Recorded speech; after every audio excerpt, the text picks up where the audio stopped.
Hey, hey, what are you doing? We I'm giving still a see clue for you. what we're talking about today. Oh, all right, all right. So, I guess hey I don't really guys, need to give a clue because people can see it when they get ready to log in. right, But for those of you who didn't read, this is your clue. right. What's your home vision? What's Right. your vision? Right, right. All right, all right, all right. Welcome to another Water Cooler Wednesday. Whoop, Ooh, ooh, ooh. My slow motion. Ooh, ooh, ooh, ooh. Hopefully my internet won't act up. So it's been acting up all day, busy doing real estate stuff. Mm-hmm. So my name is Dion Branch, and I am with Allure Dream Homes, brokered by EXP. Okay, say it right now. And I have my co-host with me. And I'm not all that fancy. I'm Lisa, the house money mama with Nexon. That's it. Well, hey, hey, hey. Let's look in We to are see. All happy. right. Well, today we spoke. Hmm? I said we are I happy. was Happy looking. indeed. Our names weren't underneath us, so I was curious about that. Hmm. But Hmm. Dun, I dun, don't know. dun. Right. I don't So know. everybody know who we are. Well, if not, we just told them. Exactly. Right. So Yep. welcome, welcome, welcome. Today we wanted to talk about your vision. What's your home vision, right? So, we've been talking about planning and for your home buying process, but knowing your vision is definitely a big part of it. Like, Absolutely. what's your why? Why are you looking to purchase a home? So that's something really important because maybe you want to switch to a your children out of their school into another school. Hmm. So That's that a big one. For a lot of right, people, that's the main driving point for when even buying a home. Just the why for buying a home is that they want their children to be able to grow up in a house instead of being in an apartment or live in a hmm certain neighborhood, have access to certain things, stuff right. like that. And that might Yeah. be a big part of why they decide to even just do a purchase to begin with. So, I know. I remember mhm. looking and I wanted my kids to be in a neighborhood where kids were outside playing and being able to take them to the park and things like that. So that was a big part of my why. So Yeah. we always got to think about that. Like, what's your why? Why are you looking to purchase a home? So, um, some of the different things that we look at as a realtor, the first thing I'm going to ask you is, what are you looking for, right? And so Hmm. a lot of times clients go, oh, I'm just looking for a house, any neighborhood, doesn't matter. Right? And you're like, Yeah. and all that can't work for me, right? Right. So you basically told me just drop me anywhere in Illinois. I'm fine with it. Right. But that's not really the answer. That's not really your true answer because I may think of a neighborhood that's a nice neighborhood, but that you think that's not. But the truth is, as a True. realtor, I can't tell you where to buy a house at. I can't Right. suggest it or anything. So a lot of times I need you as the buyer to say, I'd like to be in this area. I'd like to go, my children to go to this school district. Hmm.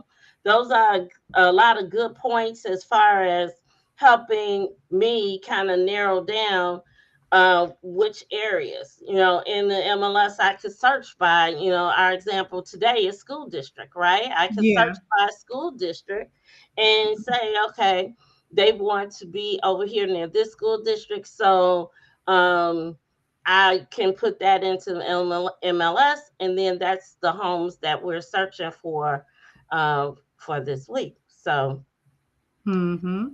you know, so there's a lot to it. You need to know. I don't take my notes.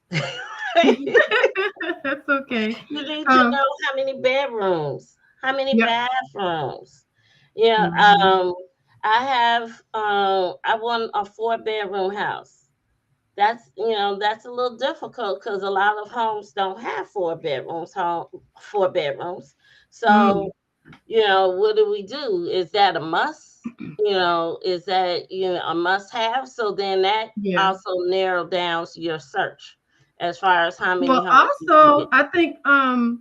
I think sometimes people limit themselves with how they think of housing just in general. Mm-hmm. Because, like, I'll give myself as an example. Well, maybe not for the limitation, but I'll say for myself with my home, ideally most people want to buy at least a 3 bedroom house, some more, Yeah. but you want to at least buy a 3 bedroom house. So my house is a small home here in Downers Grove. It's really technically only a 2 bedroom house because the third bedroom is below grade. Am I saying that Yeah. right? Mm-hmm. Okay. Mm. Because we have a bedroom and a bathroom in the basement. But Right. technically, like when my realtor who I bought the house from was showing it to me, she's like, well, really it's a 2 bedroom, but there is a bedroom in the basement too, because you have to let me know the proper way to say it, I guess. But when you think of renting, you have a lot of limitations. If the landlord say you can't paint the wall, you can't paint it. If the landlord say, you can't tear down a wall, you can't tear it down. You know what I mean? When you're a homeowner, it's not Mm-hmm. the same. If you say, okay, well, I want a 3 bedroom, I want a 4 bedroom house, but all I'm seeing is 3 bedrooms, maybe think about expanding. Right. What Like can I do? my house here, one of the things that I thought about when I first, I'm like, well, it's kind of small, even though it's enough, because just me and the boys, it's enough. But if I wanted to expand, I just build up. So I have a first floor and a basement, it's a full open finished basement. Mm-hmm. But if I wanted to expand, I could, build up. So put a second floor and Right. have, another bedroom or two, maybe like a loft looking kind of area, something like I'm not good with that. Ain't my No, thing. I mean, but it's true because example of my house is when we initially bought our house, we had 2 bedrooms upstairs. So I have a main level and then a upstairs already. Okay. But my main level had 1 bedroom and then 2 bedrooms upstairs. Okay. And at that time, my kids were young, so they could share a room. So it's Hmm. like, okay, we'll go in, we're sharing a room. We had to have a vision, right? Yeah. So then at some point we did move the oldest one downstairs, and then eventually we did an addition to the house. Oh, So okay. so now we have 3 bedrooms upstairs and one on the main level. And Okay. so now that can be an office, right? Or No or real estate offices, Dion. right. And that's not even where I am. That's not my office. I'm trying to convert it right now. So coming soon. Okay. So Um, but yeah, so there's definitely when we're going and looking at houses, we're talking about vision. What's your home vision? You Yeah. have to kind of think a little bit outside the box, right? So, like Lisa said, maybe the house I want 3 bedrooms, but there's a room in the basement. Does that Hmm. satisfy my needs? Right. Right. Hmm. And if there's not, is it something where do I need this right now? Or is it something where I can build this out over time? Because it's mine. So I don't have to have all these restrictions for how the house is. It might be one way when I buy it now, but 10 years from now, if I decide to sell it, it may look like a completely different house, because of renovations Right. I've made or updates and upgrades and things like that. You have the ability, and I think that's one of you're not inhibited, with your creativity and things that you want to do with the house, because with renting you are all you can really do is you use the space while you're there, but you can't do anything to mechanically change it or foundationally change it or anything like that. But when it's your own house, Yes, you can. Yeah, It's your right, house. right. It's yours. You can do what you want, Right. right? And And I so think a when lot you of times want, people don't think about that. They just think, oh, yeah, they buy the house, they move into it, however it is, that's how it is. But that's rental thinking. That's mm-hmm, you have to get into home ownership thinking and think of what your possibilities are. Just like people a lot of times don't think about the benefits as far as taxes. You paying somebody real estate taxes. If yes, you paying to live anywhere, you paying somebody real estate taxes.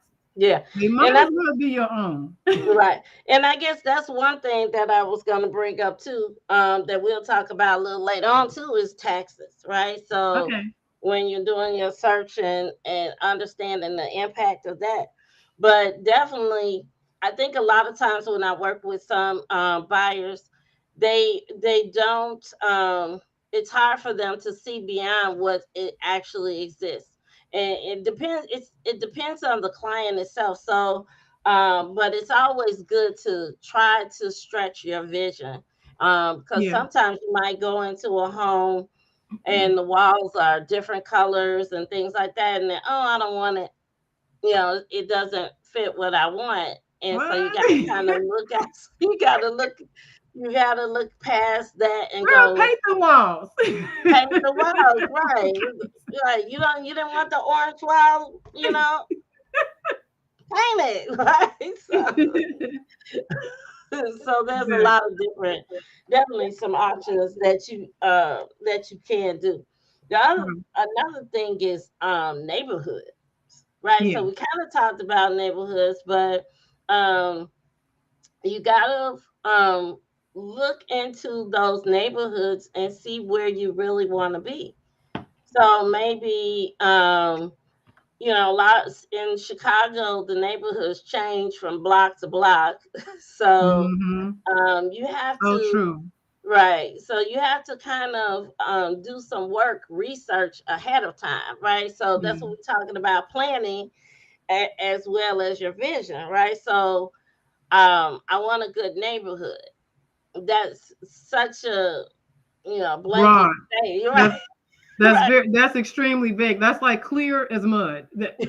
right, What do right, we do with that? Yeah. You need to right. know what defines a good neighborhood for you. Yes. And only you know that, right? Because I might think this is a nice neighborhood, but you go, no, I don't like that neighborhood because of blah, blah, blah. Yeah. And so that's why it's always important for you to always be like ahead of time looking into the different neighborhoods, planning Hmm. ahead, driving Hmm. around the different neighborhoods to see, okay, Oakland, I like Oakland. Oh, I like Evergreen. Oh, I like the city, but I like this area, So there's a lot of different areas um that, and some people, your friends have their own opinions and you have your opinion. Right. Right. Don't start in, Dion. I'm just saying, right? Because you could say, I want to I'm okay with living in this neighborhood. I like this neighborhood. And your friend might not like it. Right. They had a bad experience driving down Right. the street, doing something else, blah, blah, blah, And so now they're saying, oh, that's not a good neighborhood.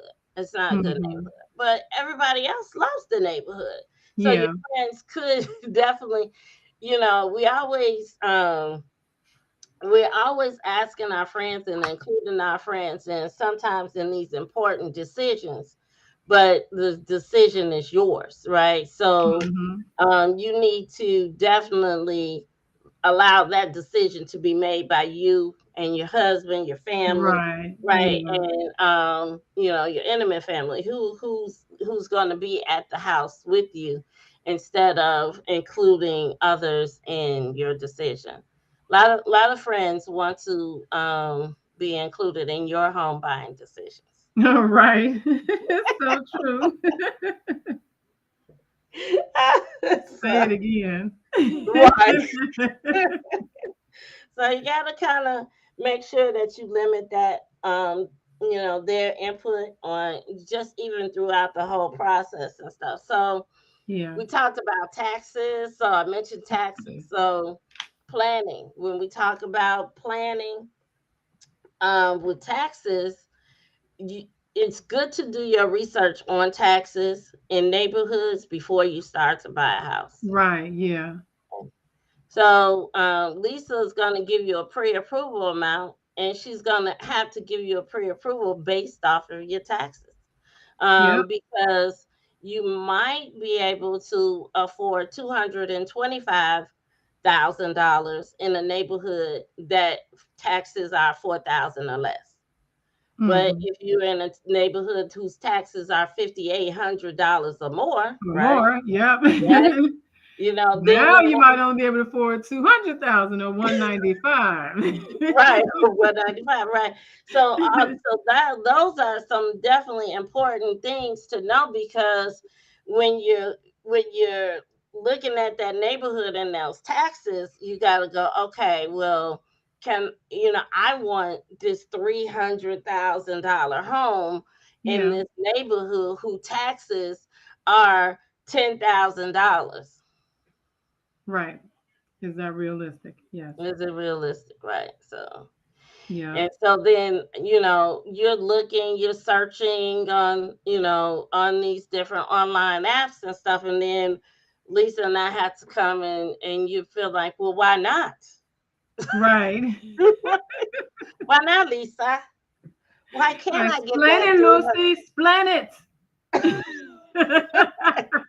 Why can't I get that $300,000 home that I really want?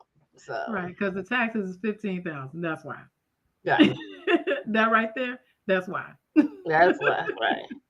And And yes, it's a that is lot. what I'm gonna tell you. Right, right.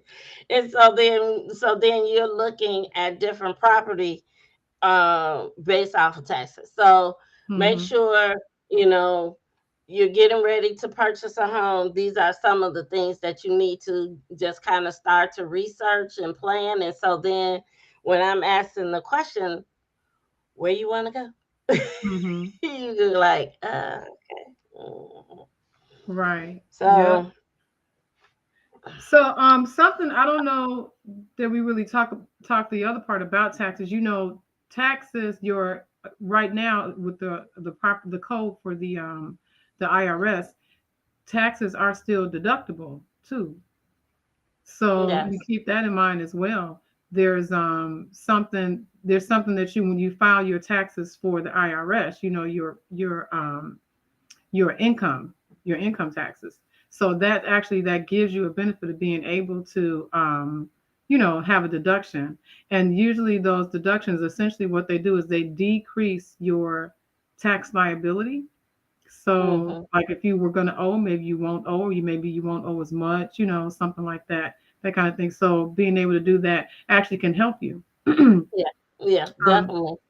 Another We thing that have I've been seeing over the past year ish is, people, because now they've been in their homes for a little while, and because what happened with the pandemic is that, we've had values inflate, they've gone up. mhm, So with them going up, now this is something without you even really planning for it, you have some equity.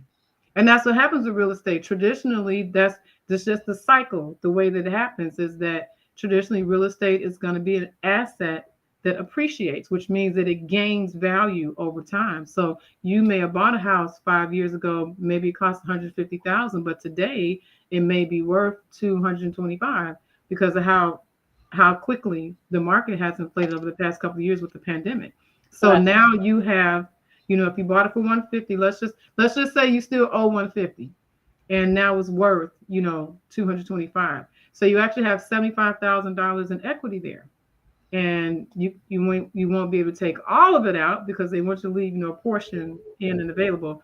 But you can take a portion of that out. Maybe you need to consolidate some debt. Maybe you need to pay something off. Maybe you want to use it to invest in something. You can just take it out for whatever purpose that you want to take it out for. right. That's your money that you can now have access to and utilize. Or you could use it for the vision that you had for those extra bedrooms, That's right? true too. Yeah. Mhm.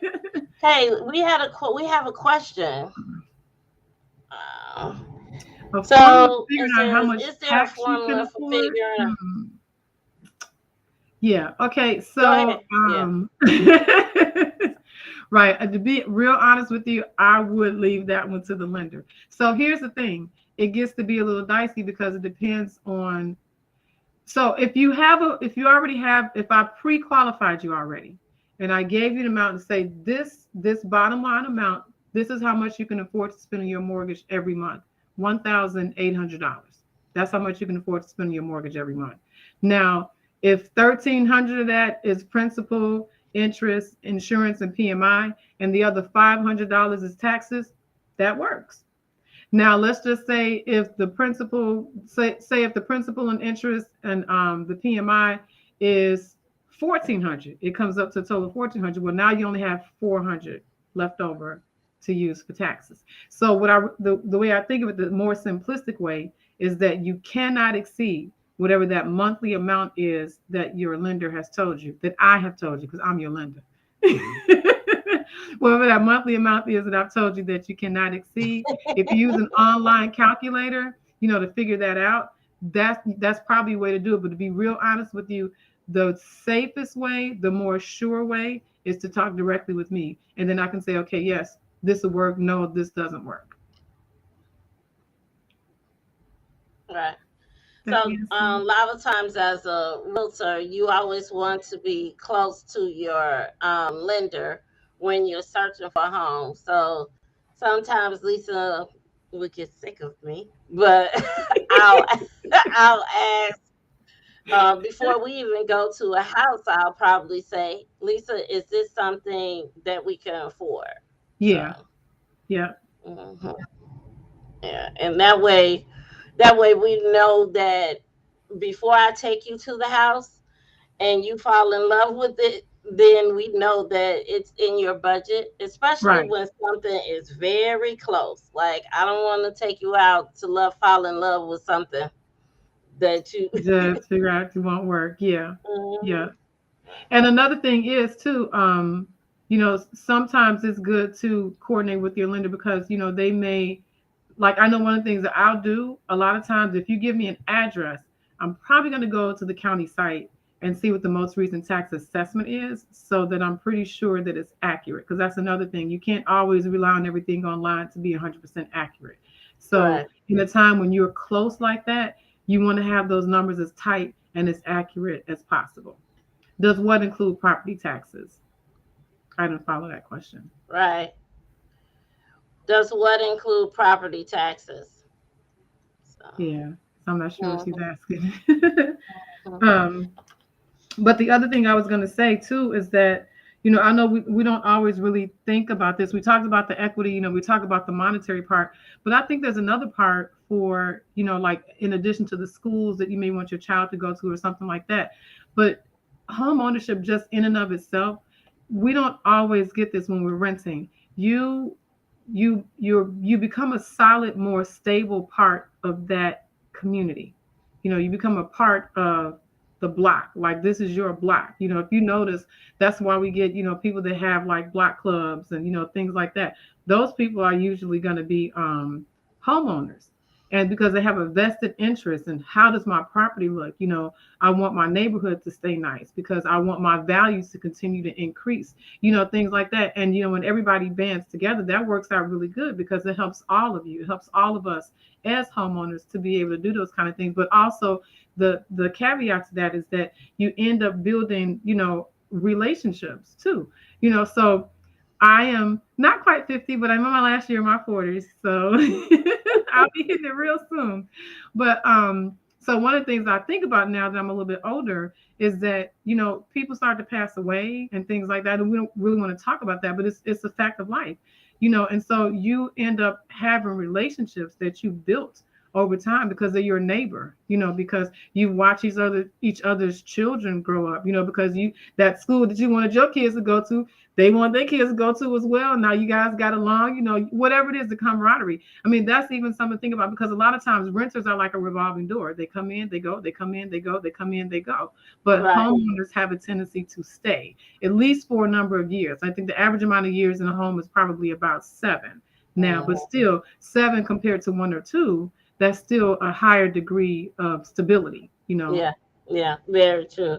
So the Mhm. question was, does the final mortgage amount include, does it include your property tax? Absolutely. So the mortgage amount that I'm going to quote you on your pre-qualification is going to include principal, interest, taxes, insurance, your homeowner's insurance or hazard insurance, as well as your PMI. PMI stands for private mortgage insurance, and it's going to be on any loan that's less than 20% in if it's conventional, or if it's FHA, then it's going to be there regardless. So all of those costs are factored into your monthly mortgage payment. So when I give you a number, that number includes everything. It's an all-inclusive number. Did that answer the question? I hope that answered the question.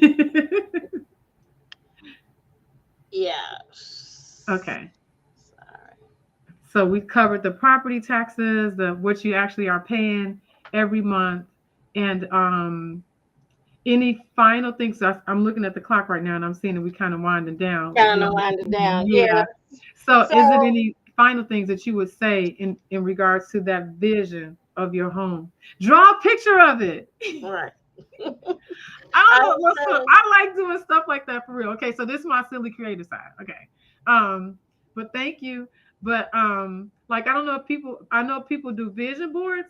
So I don't think there's anything wrong doing a vision board for your house. If you have an idea what you want your house to look like, or even just something where it's something that kind of keeps you motivated because this is your goal. Do a vision board for your house. I don't think there's anything wrong with that at all.